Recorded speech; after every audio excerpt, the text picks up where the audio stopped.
Ciao a tutti, oggi parliamo della diarrea acuta di origine alimentare, forse è una delle cause più frequenti di diarrea nei nostri cuccioli, nei nostri gattini, molto più frequente nei cuccioli, nei gattini, negli animali giovani, ma può capitare anche negli animali adulti e negli animali anziani, ovvero una diarrea che si manifesta di solito o perché ha ingerito dei cibi di scarsa qualità con dei grassi rancidi o per la presenza di endotossine batteriche o di micotossine,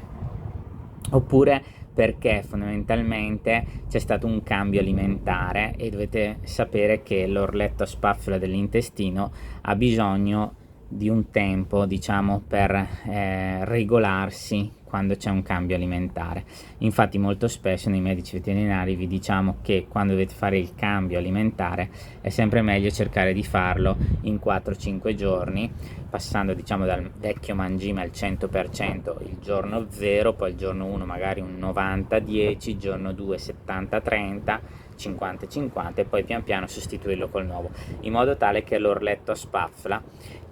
si abitua alla formazione, al cambiamento di alimento, perché c'è un principio per cui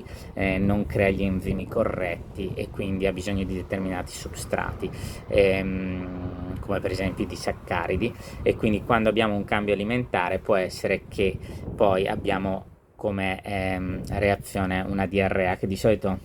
è una diarrea senza muco, senza sangue, di solito dell'intestino tenue, a meno che sia coinvolto anche il colon, allora abbiamo anche presenza di muco e sangue. Di solito all'esame delle feci non troviamo parassiti, e di solito è una diarrea che si autolimita con o un'introduzione di una dieta diciamo leggera. Di solito in commercio ci sono tantissime diete diciamo per le diarree, come i gastrointestinal o diete comunque per la digestione. Quasi praticamente tutte le marche hanno un gastrointestinal nella loro offerta commerciale, oppure del pollo con delle patate lesse. Io consiglio sempre l'alimento commerciale perché è più facile da gestire per il proprietario, però ci sono dei cani che sono stati abituati all'alimentazione casalinga e magari in quel caso chiaramente si dà una dieta poi casalinga. Di solito la prognosi è buona,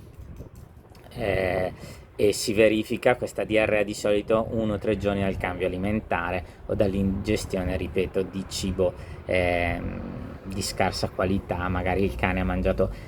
qualche schifezza che durante la passeggiata, e quindi può scatenare questo tipo di diarrea. Si chiama diarrea di origine alimentare perché chiaramente si manifesta molto spesso col cambio alimentare, però banalmente quando andate a fare una passeggiata il vostro cane potrebbe ingerire qualche schifezza, qualche pezzo di cibo lasciato sulla strada. Purtroppo le nostre strade sono veramente uno schifo, molta gente lascia tantissimi rifiuti. Quando fate le passeggiate immagino che guardate a terra e vedete veramente lo schifo, quindi viene poi identificata tutta in diarrea di origine alimentare, ma magari ha mangiato un mozzicone di sigaretta e poi è andato in diarrea. Quindi fondamentalmente ricordate sempre il cambio alimentare è sempre molto importante farlo gradualmente, proprio per abituare l'orletto a spazzola dell'intestino a questo cambio alimentare. Spero che questo video vi sia piaciuto. Se siete interessati agli argomenti di medicina veterinaria del cane e del gatto, a curiosità del cane e del gatto, a conoscere un po' della salute del cane e del gatto, iscrivetevi qua sotto al canale e mettete un bel mi piace al video, in modo tale che possa essere visto da altre persone per sostenere il progetto. Noi ci vediamo al prossimo video, un saluto a tutti e alla prossima.